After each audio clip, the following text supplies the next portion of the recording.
Every ending is a beautiful neon requiem, a glowing tribute to the path we've walked and the lessons learned. Join us as we close this chapter and prepare for the next big cinematic reveal. Click subscribe now and witness the beauty of a perfect resolution. I didn't plan to say anything. That was always my thing. Stay quiet, keep the peace. Don't make it worse. For 32 years, I had that down to a science. So when my mother stood up at my brother's rehearsal dinner, wine glass in hand, and said, "And this is Vera. She's been handling all the small stuff, the behind-the-scenes things, you know how it is." I smiled. I actually smiled. 14 people at that table. His fiancé's family. Her parents, her grandmother, her aunts who flew in from Portland. All of them nodding politely, looking at me the way you look at someone whose name you'll forget by morning. I was the one who'd paid the venue deposit. But I smiled. My name is Vera Calloway. I'm the older one, by 4 years, and in my family, that never once counted for anything. My brother Nate has been the center of gravity in the Calloway household since the day he was born. I don't say that with bitterness anymore. I say it the way you'd describe the weather in a city you moved away from. It's just what it was. Growing up, my mother used to introduce us at church like this. "This is Nathan, he just made honor roll again. And this is Vera." No comma, no pause, no description. Just, "And this is Vera." Like I was an item on a list she'd already gotten to the bottom of. My father wasn't cruel. He was absent in the way that some fathers are. Physically present, emotionally somewhere far away. He came to Nate's baseball games with a lawn chair and a thermos. He came to my piano recital once, sat in the back, and fell asleep before the second piece. When I told my mother, she said I shouldn't have picked such a long program. I became a very good student, then a very good employee, then a very good person to call when something needed doing and nobody wanted to deal with it. That's the thing nobody tells you about being the responsible one. It doesn't make you important, it makes you useful. And useful is a completely different thing. When Nate got engaged to a woman named Cassidy, my mother called me first, not to celebrate, to delegate. "I need you to call the venue in Asheville," she said, before she'd even told me he'd proposed. "The one he wants does Saturday bookings, but they're impossible to get. And you know how to talk to people." I did know how to talk to people. I'd spent years in event coordination. Not because I loved it, but because I was good at it, and it paid well. I built a small business doing it, corporate events, fundraisers, the occasional wedding for clients who needed someone methodical and calm when everything around them was going sideways. My mother never asked what I did for a living. She knew I handled events. And to her, that was one step above party planning, which was one step above nothing. Nate was in finance. He had a title with the word senior in it. That was the whole story as far as she was concerned. I called the venue. I got the Saturday booking. I spent 3 weeks negotiating the catering contract because Cassidy had a specific vision and 2 of her requested vendors had a history of double booking that I'd seen destroy events before. I built the day of timeline. I coordinated with the florist. I arranged hotel room blocks for out-of-town guests and personally called Cassidy's grandmother's hotel 3 times to make sure the accessible room was correctly reserved. Nobody asked me to do most of this. I just did it because I could see the gaps, and I couldn't stand watching things fall apart when I knew how to hold them together. Cassidy thanked me. She was warm and genuinely grateful and said things like, "I don't know what we'd do without you." I believed her. I still believe she meant it. My mother said, "Make sure the centerpieces aren't too tall. People can't talk across tall centerpieces." The rehearsal dinner was at a restaurant in downtown Asheville that Cassidy's father had chosen. Nice place, exposed brick, candlelight, the kind of menu where everything sounds simple and costs 3 times what you'd expect. I'd confirmed the private room reservation twice, arranged for a custom dessert for Cassidy's grandmother, who couldn't have gluten, and handled a seating complication the day before when two of Nate's college friends had a falling out and couldn't be within eye line of each other. I arrived early, the way I always do. I was making sure the place cards were right when my mother walked in, saw me crouched over a table with a seating chart, and said, "Good, you're here. Can you check on the bread situation?" "I don't see any bread." I checked on the bread situation. Later, when Cassidy's family arrived and introductions were happening, I was standing next to my father near the back of the room. Cassidy's aunt, a woman named Harriet, I would learn, who had the kind of warm face that makes you want to tell her things, looked at me and said, "And are you with the wedding party?" Before I could answer, my mother appeared at my elbow. "This is Vera," she said. "She's been taking care of all the logistics, the small details, you know. She does this for work, so she's been very helpful with the behind-the-scenes things." Harriet smiled pleasantly. "Oh, how wonderful. It's so helpful to have a professional." My mother moved on. My father drifted toward the bar. I stood there and felt something that I had felt so many times before that I almost didn't notice it anymore. That particular hollow sensation of being reduced, of becoming, in the space of one sentence, staff. I was 32 years old. I had a business with 6 employees. I had coordinated a gala for 800 people the previous April. I had done my brother's entire wedding weekend for free, out of love. And I had been introduced as the help. I smiled at Harriet and said it was no trouble at all. What I didn't say that night, what I'd never said to anyone in my family, was how much I had actually absorbed over the years. When I was 24, I was let go from the hotel events department where I'd been working. Not for performance. My numbers were the best on the team. The general manager called it a restructuring, and I believed him until 2 months later, when I ran into a colleague who told me my mother had called the hotel. She'd called to tell them I was going through some personal difficulties and might not be the most reliable hire going forward. She'd done it, she later told me, without any particular remorse because she thought I was working too much and needed to come home for a while. I didn't go home.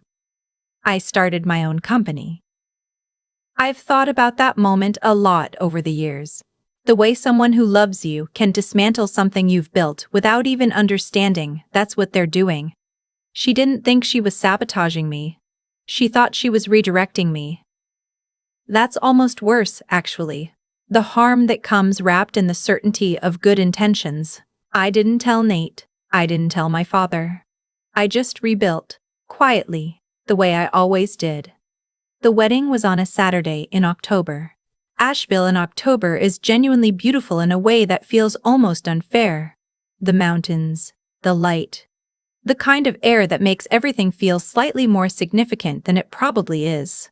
The venue was a renovated farmhouse property outside of town, and it looked exactly the way Cassidy had imagined it, which was the part of this work that I actually loved. When someone's vision becomes real and they see it for the first time, that moment is worth all of it. Cassidy cried when she walked in for the first look. Good tears. The kind that come from relief and disbelief that something turned out exactly right. I was standing by the door with my clipboard and earpiece, running through the timeline. My mother walked past me and said, "The flowers on the escort card table are a little lopsided." I straightened the flowers. The reception was running beautifully. The room was full. The food was good. The band had a keyboardist who was better than anyone had a right to expect. And Nate was genuinely happy in a way I hadn't seen from him in years. I was glad. I had loved my brother for his entire life, even when he made it difficult. And watching him be happy was uncomplicated good. I was standing near the back, checking in with the catering manager about the timing on the cake, when I heard the microphone feedback from the main table. Cassidy's father was giving a toast. He was a tall man with a careful voice, the kind of person who chooses words like he's returning things to their exact right places on a shelf. He thanked the families. He talked about Cassidy and Nate.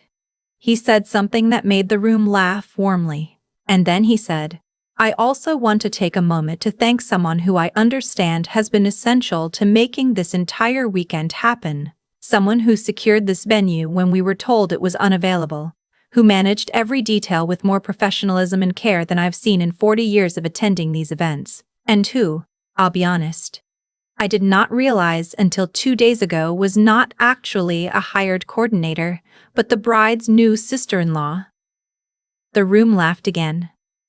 "Vera," he said, "would you come up here for a moment?" I didn't move right away. I thought he was still talking. He wasn't. The room was looking at me. I walked to the front of the room. He shook my hand and said, clearly into the microphone, "This woman is not staff, she's family. And she did more for this wedding than anyone in this room knows. I want to make sure everyone here knows her name." The room applauded. Genuinely, I stood there and felt something I didn't quite have a name for. It wasn't triumph. It wasn't vindication, exactly. It was more like relief. The sensation of being seen by someone who had no reason to look, who had simply paid attention and called it what it was. I looked at my mother across the room. She was applauding too. Her face was arranged in the expression she used when something was happening that she hadn't planned and didn't fully understand, but couldn't argue with in public. I looked at Nate. He was smiling at me, and there was something in it. Something a little tired, a little sorry, that told me he had known, maybe for longer than I'd thought, and hadn't known what to do with knowing. I didn't make a speech. That's not who I am. I thanked Cassidy's father. I said something about how much the weekend had meant to me, and I went back to my clipboard. But something had shifted. At the end of the night, when most of the guests had left and I was doing the final walkthrough with the venue manager, Harriet, Cassidy's aunt, the one with the warm face from the rehearsal dinner, found me near the coat check. "I want to apologize," she said. I told her she didn't need to. "I do," she said. "When your mother introduced you on Friday, I should have asked more questions. I took it at face value. People do that. We shouldn't." She paused. "What you did for this wedding was extraordinary. The whole family has been talking about it. We had no idea who you really were until tonight." I thanked her. I meant it. After she left, I stood in the empty hallway for a moment by myself. The band was packing up. The caterers were moving efficiently through the space. Outside the tall windows, the October mountains were dark against a dark sky. I had worked on this wedding for 5 months. I had spent 112 hours, I'd counted, because I'm that kind of person, on logistics, communication, problem solving. I had done it for free. I had been introduced as the help. And it had taken someone with no stake in the family dynamics, no history with any of us, to just look and say what was actually there. 3 days after the wedding, my mother called. She said the flowers were beautiful. She said the band was excellent. She said she thought the dinner ran a little long, but that was probably unavoidable. She didn't mention the toast. She didn't mention Cassidy's father's words. She didn't mention that 14 people had just learned her daughter's name for the first time in 5 months of wedding planning. I listened. I said yes. The band was great. I said I was glad it went well. Then I said, "Mom, I need to tell you something." There was a pause. I told her about the hotel. Not with anger. I had processed that years ago, and what was left wasn't heat, just fact. I told her what had happened, what she had done, what it had cost me, and what I had built after. I didn't embellish. I didn't ask her to feel a particular way about it. I just said, "This is what happened, and I want you to know I know."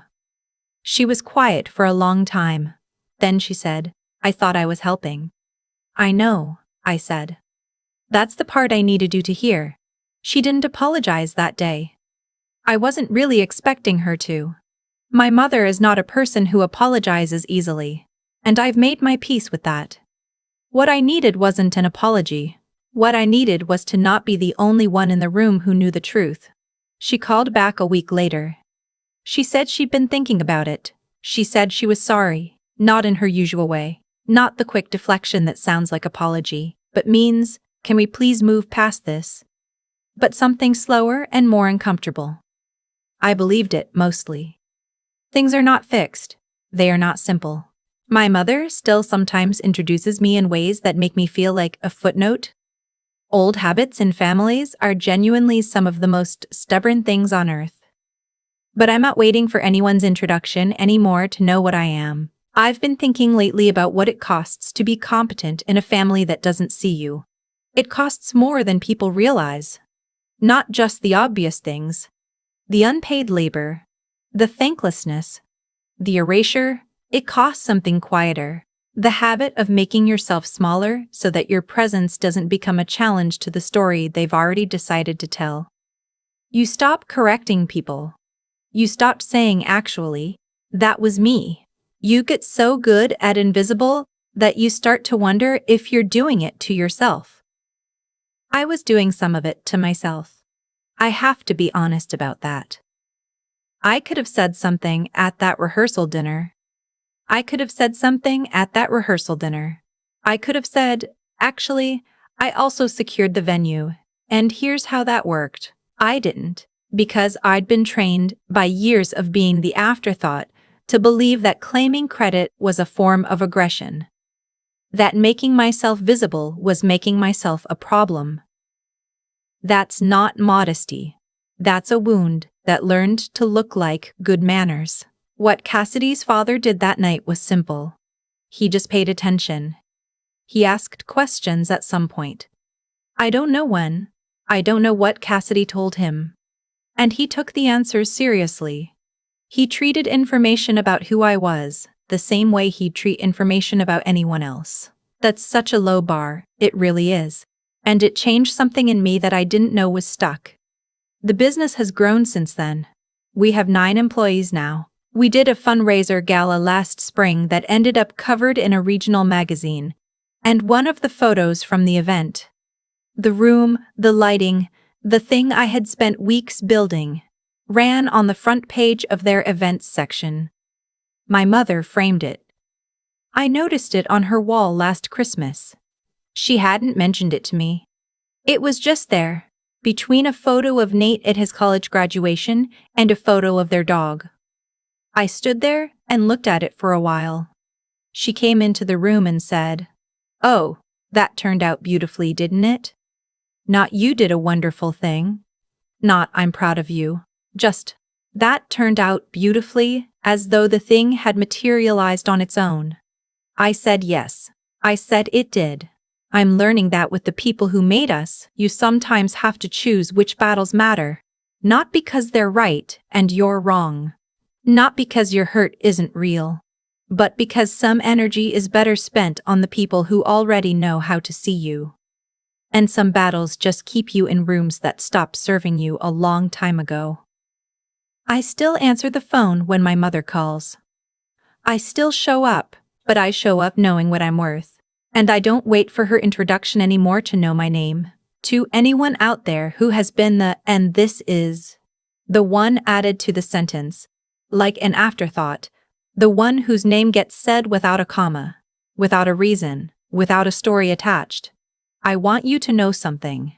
The people who don't see you are not the authority on what's there. You don't have to perform your accomplishments for people who have already decided not to notice them. You don't have to wait for a toast at someone else's wedding for the room to know your name. You don't have to make peace with being reduced. And you don't have to go to war with anyone either. You just have to stop letting their version of you be the loudest voice in the room. It took me 32 years and a stranger with a microphone to really understand that. You don't have to wait that long. I've thought a lot about why it took someone outside my family to change something inside me. Harriet didn't owe me anything. Cassidy's father didn't know my history. He hadn't watched me be erased at dinner tables for 20 years. He just showed up at a wedding, paid attention, and said what was plainly true. That's all it was. And somehow that was everything. I think that's how cause and effect actually works in real life. Not dramatically, not with neat timing, but quietly and sideways. I spent years being competent and invisible, and I told myself that was fine, that I didn't need recognition, that the work was enough. But the truth is, I had built a whole internal architecture around not needing things I actually needed. And when someone finally just saw me, clearly, without agenda, that architecture cracked a little. In a good way. The kind of crack that lets air in. What I did in the years between losing that hotel job and standing in that farmhouse reception hall was refuse to stop. That's the only honest way I know how to describe it. It wasn't graceful. I wasn't always sure it was worth it. There were nights I sat with my spreadsheets and my contracts and thought about the version of my life where my mother hadn't made that phone call. And I let myself feel how unfair it was. And then I went back to work. Not because I had processed it. Not because I had forgiven anyone. Just because stopping wasn't something I was willing to do. That stubbornness, I've realized, is not a small thing. It doesn't announce itself. It doesn't feel heroic while you're inside it. It feels like just getting up again, which is boring and unglamorous. And also, I think, the most underrated form of strength there is. The ethics of it. The part that took me the longest to understand is that staying quiet for years wasn't the moral high ground I told myself it was. I thought I was being gracious. I thought I was protecting the peace. What I was actually doing was participating in a version of events that wasn't true, because naming the truth felt dangerous. That's not virtue. That's self-protection dressed up as virtue. When I finally told my mother what she had done, I wasn't being cruel. I was just insisting that the real story exist somewhere outside my own head. Vera didn't win anything that October. There was no score settled, no apology that erased 20 years, no moment where everything clicked into place. What happened was smaller and more durable than that. A man told a room full of strangers who she actually was. She let herself hear it. And she stopped needing her mother's introduction to know her own name. That's the whole thing, I think. The work you do in the dark, when nobody's watching, when no one's handing you credit or recognition, or even basic acknowledgement. That work is still real. It accumulates. It doesn't disappear just because the people closest to you aren't paying attention. And one daughter, sometimes when you least expect it, someone pays attention. Not to reward you. Just because they're a person who looks at things clearly and calls them what they are. You can't control who sees you. You can only control who sees you. You can only control whether you keep going while you wait.